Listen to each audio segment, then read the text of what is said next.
he lost to Seth. He lost to Roman Reigns. He lost to Drew McIntyre. And a myriad of other losses that, granted, yes, we could say they weren't his fault. Bloodline interference. Just bad booking at the time.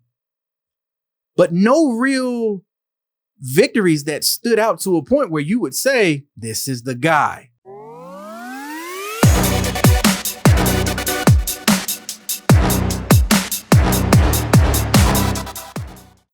What's going on, WrestleHolics?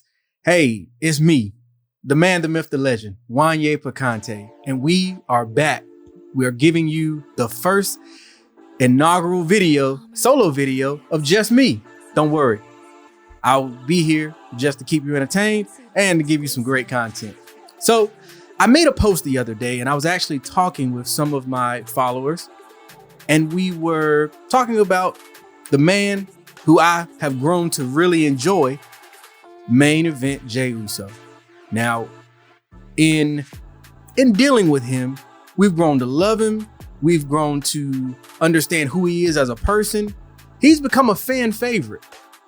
And on my post, I actually said that I believe that he was ready for championship gold. Now, as a reporter of this and as a content creator, I have to apologize to all of you, my followers and fans, because I feel as if I made a slight mistake or maybe a mistake. Catch me later. So the question that we have to ask today is Jey Uso ready for the main event? Now, when you think about that, your first answer is absolutely. He was part of the bloodline. He's the Yeet Master himself. He was one of the people who've main evented WrestleMania back to back. And you think like, yeah, this is the guy. This is who we need as our champion. But in actuality, there is a deeper part to the whole concept and thought process of thinking, is Jey Uso ready for the main event? Is he ready to be the champion that we love? Is he ready to be the man and really step up and take WWE in this new era that Triple H is taking us? So when I think about it, I thought that he has only really been relevant when he's in connection with Roman Reigns. He really hasn't had that much single success. Yes, he's won some matches, but most of his work has only really been good when we look at it from it dealing with bloodline implication or it being tag team work.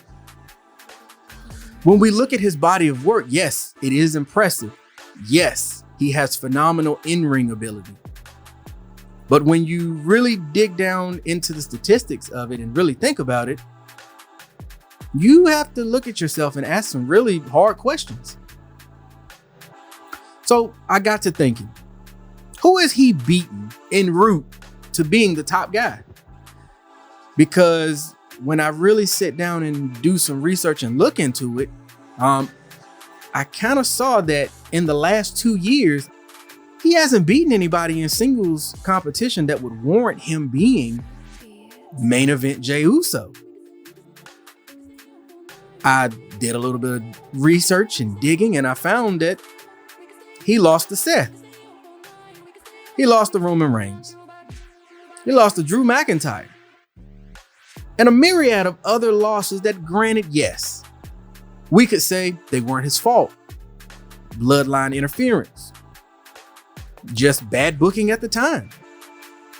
But no real victories that stood out to a point where you would say, this is the guy. This is who we want to see. This is somebody that can hold the championship in a way that would make it respectable and bring credibility to it. Because the main reason that we love Seth Rollins as the champion is because he wrestles, he wins, he's impactful, he brings credibility. Say what you want about Roman Reigns' run in his part-time wrestling, but when he did wrestle, he brought credibility. He made it impactful. You revered him as a champion. You understood that when Roman Reigns showed up, the man was coming to handle business. Now, another thing that I thought about was, why is he being pushed over other talent? Yes, he is popular with the fans, selling a whole lot of merch. I mean, you've got glasses that say Yeet. You've got shirts that say Yeet. I mean, there's a whole movement.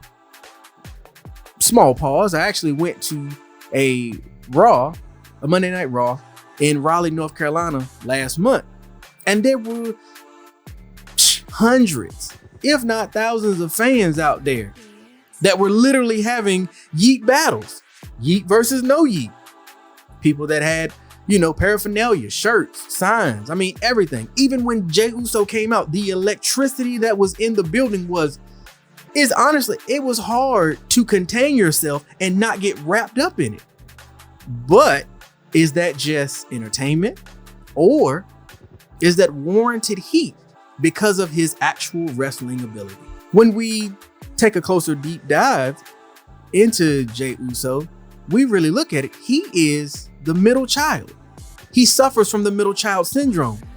What is that, you ask? So he has the older brother, Jimmy Uso, who has been the problem child for WWE for years. Whether it was his DUIs, whether it was other minor infractions, there was always a problem with him. So Jey Uso always was the one that was highlighted. He was the one that was always pushed. He was the one that people really gravitated to. Even when Jimmy was out and he was suspended, Roman gravitated and pushed Jey to be Main Event Jey Uso because he needed him. But Jey Uso, if I had to think about it and really, I'd say, take a closer look at it, he is a person that feels overlooked, underappreciated.